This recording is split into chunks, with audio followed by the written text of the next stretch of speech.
Audio Jungle.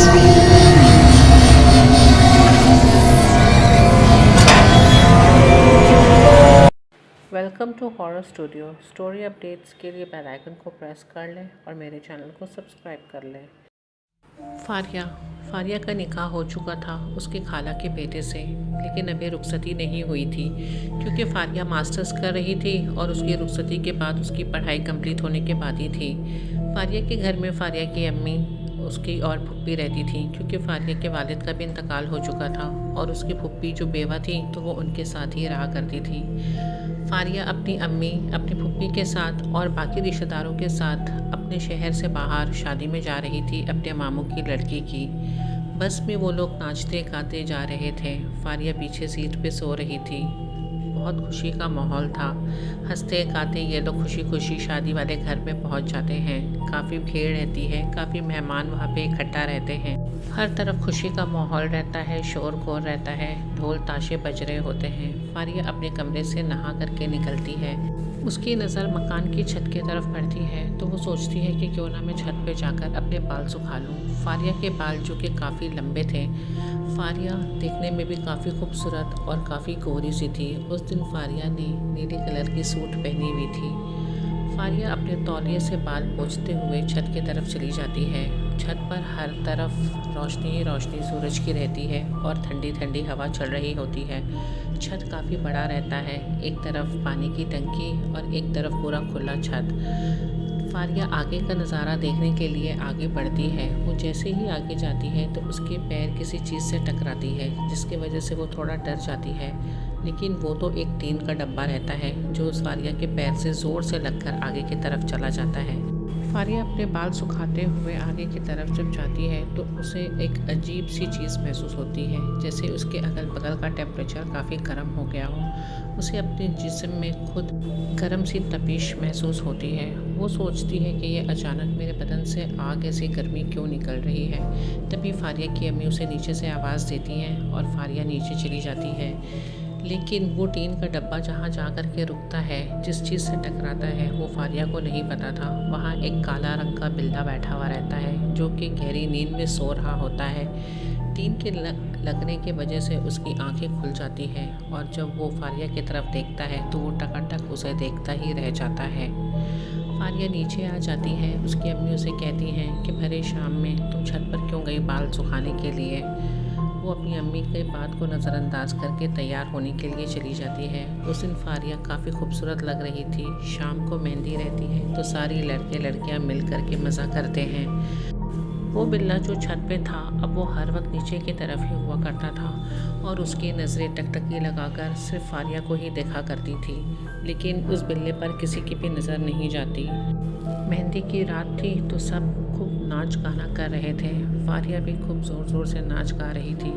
नाचते नाचते फारिया को अजीब सी अपने जिस्म में गर्म तपिश सी फिर से महसूस होती है, जिसकी वजह से वो वहीं पे नाचते नाचते बेहोश हो जाती है। सब उसे उठा कर के कमरे में लेकर चले जाते हैं। डॉक्टर आते हैं। जब डॉक्टर फारिया को चेक करते हैं तो वो बताते हैं नींद की पूरी नहीं होने की वजह से और थकावट की वजह से ऐसा कभी कभी हो जाता है।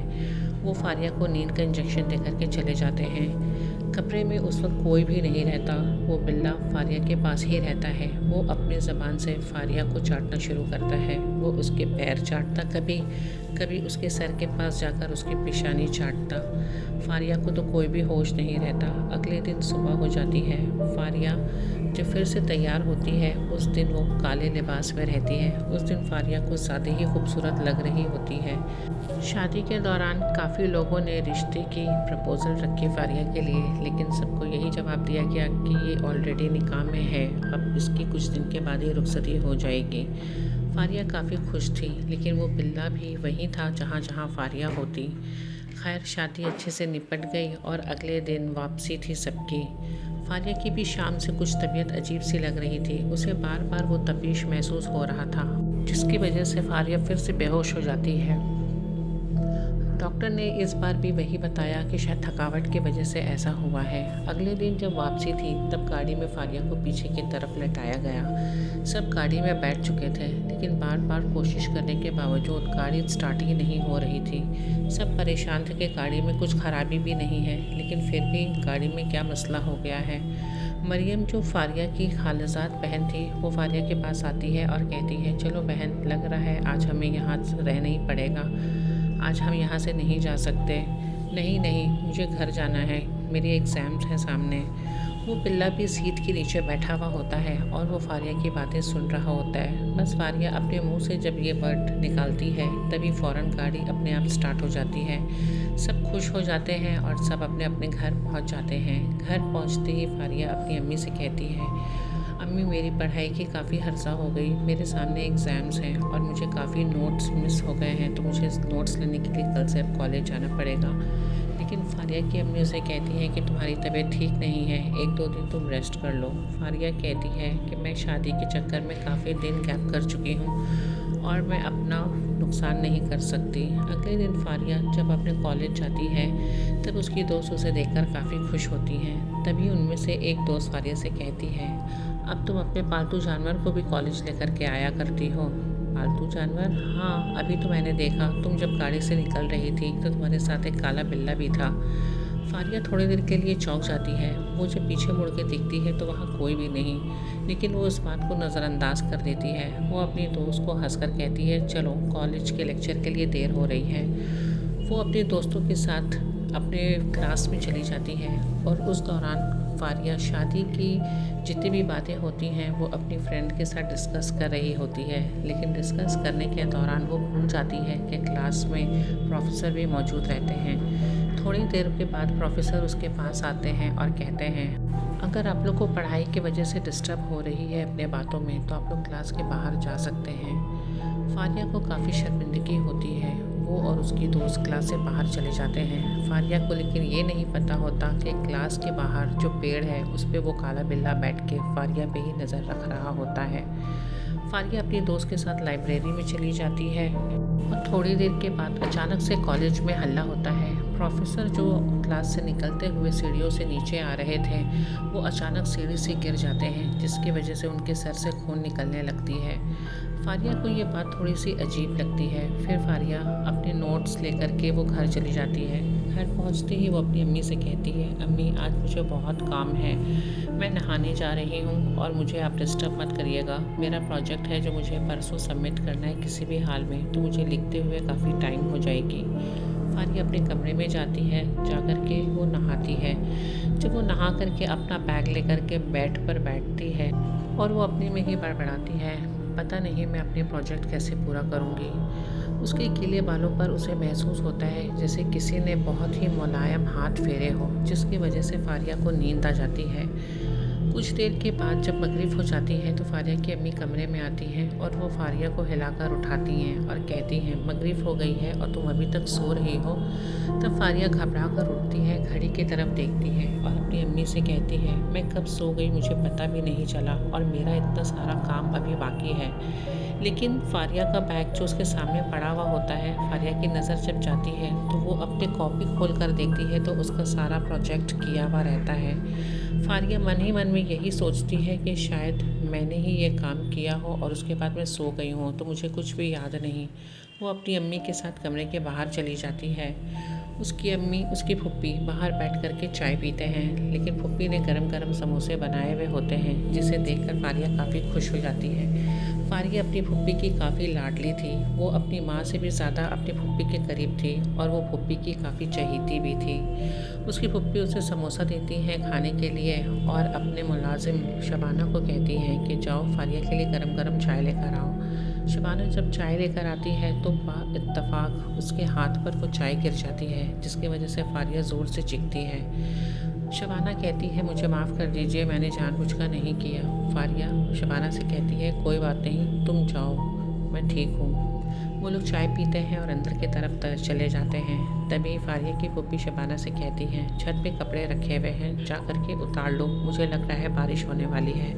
मौसम अचानक से बदल जाता है। शबाना जब छत पर जाती है कपड़े उतारने के लिए तो अचानक से शबाना के पैर फिसल जाते हैं और वो सीढ़ियों से नीचे गिर जाती है। अब वो ज़िंदगी भर के लिए अपाहिज हो चुकी होती है। उसे लोग लेकर हॉस्पिटल जाते हैं। डॉक्टर बताते हैं कि ये अब कभी भी चल नहीं पाएगी। ये सब सुन कर के फारिया के घर वालों को बहुत अफसोस लगता है, लेकिन उन्हें अभी भी ये समझ में नहीं आ रहा था कि ये सब क्या हो रहा है।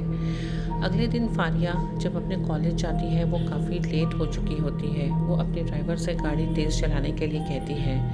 कॉलेज की थोड़ी ही दूर पर उसकी गाड़ी एक गाड़ी से टकराती है। वो गाड़ी उसके क्लासमेट की ही होती है। वो गाड़ी से बाहर निकलती है और कहती है, सॉरी गलती हो गई, जानबूझ का नहीं लगा। तब उसका क्लासमेट भी उससे कहता है, मैंने भी जानबूझ की गाड़ी नहीं लगाई, तुम ठीक तो हो ना। उस वक्त फारिया के सर पे थोड़ी चोट लगी हुई होती है, लेकिन फारिया को उससे भी ज़्यादा टेंशन अपना प्रोजेक्ट सबमिट करने का होता है, क्योंकि उसके कुछ दिन के बाद ही फारिया के एग्ज़ाम शुरू हो जाते हैं।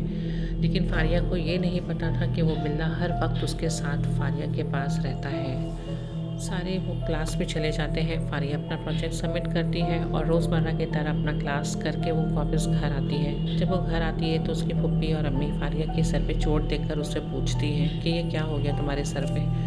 तब वो बताती है, कुछ नहीं अम्मी, जल्दबाजी में थोड़ा सा एक्सीडेंट हो गया था, लेकिन अब मैं बिल्कुल भी ठीक हूँ। फारिया काफ़ी इत्मीनान में रहती है कि चलो मेरा प्रोजेक्ट तो सबमिट हो गया, और वो आराम करने के लिए अपने कमरे में चली जाती है।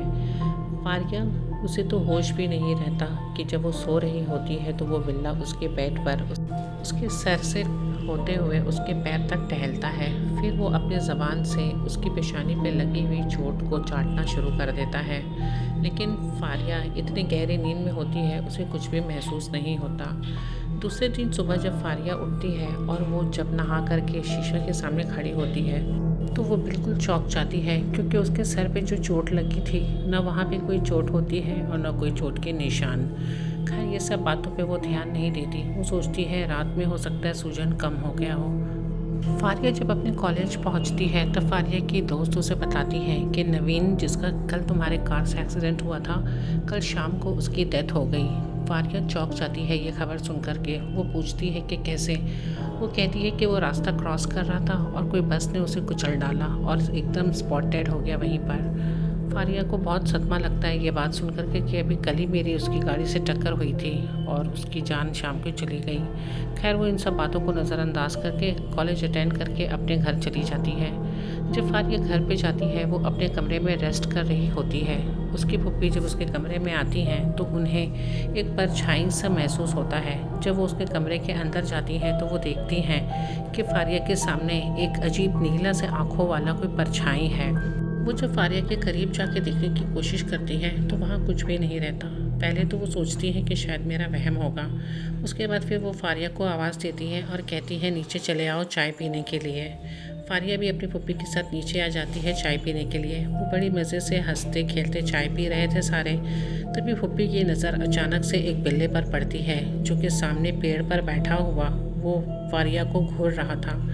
फुप्पी ने सोचा कि इसकी आंखें भी वैसी ही हैं जैसे मैंने फारिया के कमरे में देखा है, और ये कोई पहली बार नहीं हुआ। इससे पहले भी उसकी फुप्पी ने काफ़ी बार इन आँखों को देखा था। अब फुप्पी को कहीं ना कहीं समझ आ गई थी कि ये एक बिल्ला नहीं, ये कुछ और है जो मेरी बेटी के पीछे है। जब फारिया अपने कमरे में होती है तो फुप्पी फारिया के पास जाती है और वो फारिया से पूछती हैं कि बेटा मैं तुमसे कुछ पूछना चाहती हूँ। जी फुप्पी पूछिए, क्या पूछना है आपको? तुम्हें क्या किसी भी ऐसी चीज़, परछाई या कुछ ऐसा साया वगैरह तुम्हें कुछ नज़र आता है क्या? फारिया उस वक्त कुछ कहती नहीं, वो सोच में पड़ जाती है। तभी फुप्पी उससे पूछती है, बेटा मैंने कुछ चीज़ें तुम्हारी अगल बगल महसूस किया है, इसलिए मैं तुमसे पूछ रही हूँ। तभी फारिया अपनी फुप्पी से कहती है, जी हाँ, मैंने एक काला बिल्ला को हमेशा अपने साथ देखा है। जब से मैं शादी के घर से वापस आई हूँ वो अक्सर मेरे सामने आ जाता है। कभी कभी उसे मैं अपने कमरे में भी देखती हूँ। ये बात सुनकर के फुप्पी काफ़ी घबरा जाती हैं, लेकिन वो कुछ नहीं कहती और बिना बोले हुए उसके कमरे से बाहर चली जाती हैं। फारिया अपने कमरे में जब नहा करके निकल रही होती है, वो अपने बाल सुखा रही होती है।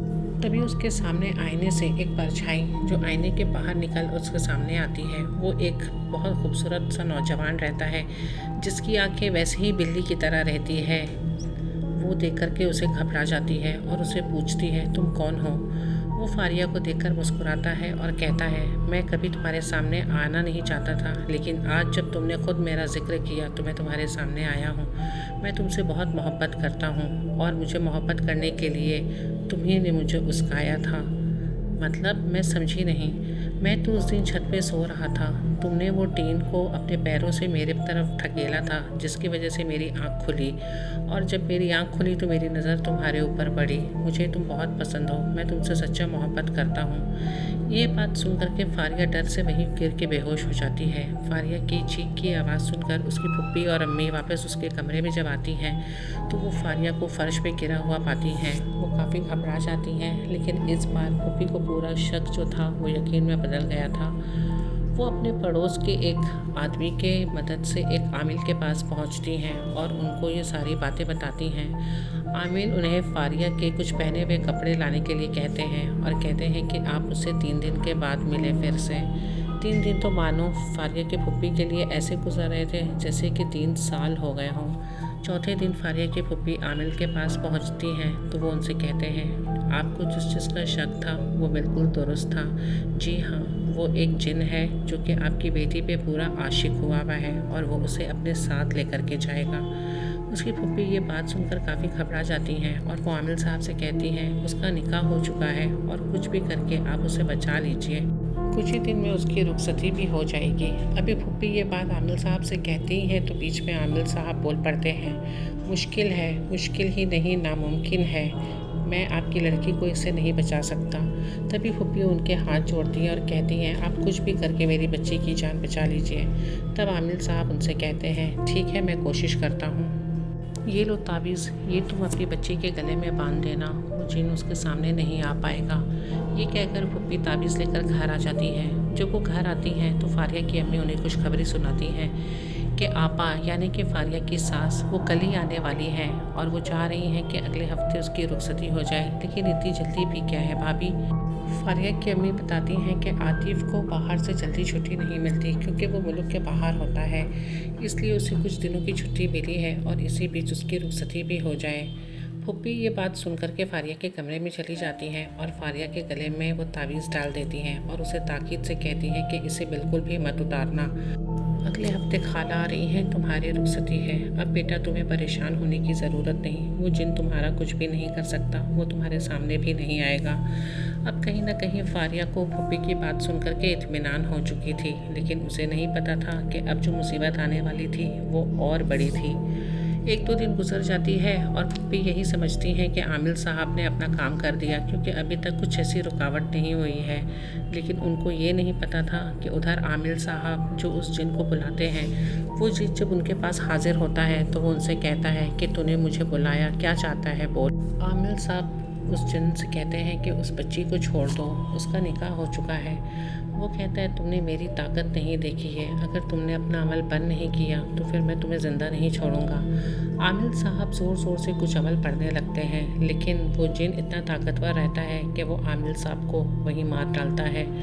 वो उन्हें ऐसे ऐसा उठा करके पटकता है कि उनके मुंह से और नाक से इतने खून बहते हैं कि उनकी वहीं पर डेथ हो जाती है। अगले दिन फूफी जब रुखसती की दावत देने के लिए आमिल साहब के अस्थाने पे पहुंचती हैं तो उन्हें ये खबर मिलता है कि आमिल साहब की तो मौत हो चुकी है 2 दिन पहले। फूफी काफ़ी घबरा जाती हैं। जब वो घर पहुंचती हैं तो वो फारिया की अम्मी से सारी बातें बताती हैं। वो दोनों काफ़ी घबराई भी होती हैं। अब क्या करेंगे, फारिया की 1-2 रोज़ में रुखसती हो जाएगी। आप घबराइए नहीं भाभी, अल्लाह से दुआ करिए, सब चीज़ ठीक हो जाएगा। वो काफ़ी नमाज़ें पढ़ती हैं और दुआएं करती हैं। आखिरकार आतिफ की अम्मी घर आ जाती हैं फारिया की रुखसती के लिए। वो बताती हैं कि बस 2 दिन में आतिफ आने ही वाला है, उसे टिकट नहीं मिल रही थी। वो फारिया को चाहती थी कि अपने हाथों से उससे एक अंगूठी पहनाए, लेकिन जब वो घर आती हैं तो उनका बैग ही गायब हो जाता है। जबकि ये भी बात है कि फारिया की अम्मी और उसकी फूफी ने वो बैग को अब देखा था कि वो आतिफ की अम्मी अपने साथ लेकर के आई थी। ये भी शायद उस जिन की ही कारनामा थी जो वो नहीं चाहता था। अब उसकी फूफी को समझ में आ गया था कि ये सब हरकतें जिन की ही है। शबाना का सीढ़ी से गिरना और आमिल साहब का भी मौत, इसके पीछे भी इस जिन का ही हाथ है। लेकिन उसकी फूफी इस चीज़ से बेखबर थी कि इससे पहले भी जो 2 वाक़ये हुए थे उसमें भी वो जिन का ही हाथ था। घर में तैयारियों का माहौल था क्योंकि 2 दिन के बाद रुखसती थी। अचानक से फ़ोन आती है घर पे कि आतिफ जिस फ्लाइट से आ रहा था वो क्रैश हो गई। ये बात सुनकर सब सदमे में आ जाते हैं। बस अब फुप्पी और फारिया की अम्मी यही सोच रही थी कि फारिया को ये बात कैसे बताई जाए। उसकी फुप्पी उसके कमरे में जाती हैं और फारिया के सर पे हाथ रखकर कहती हैं, बेटा मैं तुमसे जो बात कहने जा रही हूँ तुम उसे बहुत ध्यान से सुनना और हिम्मत रखना। अल्लाह तुम्हें सब्र दे। क्या बात है फुप्पी, आप मुझसे क्या कहना चाहती हैं? आतिफ जिस फ्लाइट से आने वाला था वो फ्लाइट क्रैश हो गया और उसी में उसकी मौत हो गई। ये सुनकर के फारिया वहीं एकदम बेहोश हो जाती है। उसकी अम्मी और उसकी फुप्पी उसे कैसे कैसे करके संभालती हैं। रात के वक्त जब फारिया को होश आता है तो वो रो रो करके यही कहती है, आखिर तुमने अपनी ज़िद पूरी कर ली, तुमने मेरी ज़िंदगी बर्बाद कर दी। ये बात सुन कर के वो जिन वहाँ पे हाजिर हो जाता है और वो फारिया से कहता है कि मैं तुम्हें खुश रखना चाहता था, मैं तुम्हें खुश देखना चाहता था, लेकिन मैं क्या करूँ, मैं नहीं चाहता कि तुम्हारी ज़िंदगी में मेरे सिवा कोई भी आए। ये बात सुन कर के फुप्पी जो है वो फारिया के कमरे के अंदर आ जाती हैं क्योंकि उन्हें फारिया की काफ़ी फ़िक्र थी, इसीलिए वो उसके कमरे के बाहर ही खड़ी थी। वो उस जिद के सामने आकर के कहती हैं कि तुमने तो अपना काम कर दिया, तुमने इस बच्ची का ज़िंदगी बर्बाद कर दिया। वो तो फारिया के पास खड़ा था लेकिन उसकी हाथ अचानक इतनी लंबी हो जाती है कि वो फुप्पी का गर्दन पकड़ लेता है। तभी फारिया उससे कहती है, तुम छोड़ दो इन्हें, तुम जो बोलोगे मैं करने के लिए तैयार हूँ, मैं तुम्हारे साथ चलने के लिए तैयार हूँ। तभी वो मुस्कुराकर फारिया को देखता है और कहता है, बस मैं इसी दिन का इंतज़ार कर रहा था। अगर मैं चाहता तो तुम्हें यहाँ से बहुत पहले ले जा सकता था, लेकिन मैं तुम्हारी मर्ज़ी चाहता हूँ। बस एक ज़ोरदार चीख आती है और फारिया ज़मीन पर गिर जाती है। फारिया की अम्मी भी वहाँ उसकी आवाज़ सुनकर पहुँचती हैं। अब फारिया की भी मौत हो चुकी रहती है। अब फारिया की फुप्पी मानो जैसे पागलों की तरह हो जाती हैं। बस वो एक ही रट लगा कर रखती हैं, मेरी बेटी को वो जिन ले गया, वो उसकी रूह को अपने साथ लेकर के अपनी दुनिया में चला गया, वो यही चाहता था। अब सारे बिरादरी में और सारे रिश्तेदारों में यही बात होती थी कि फारिया उसकी रूह को एक जिन ले करके चला गया।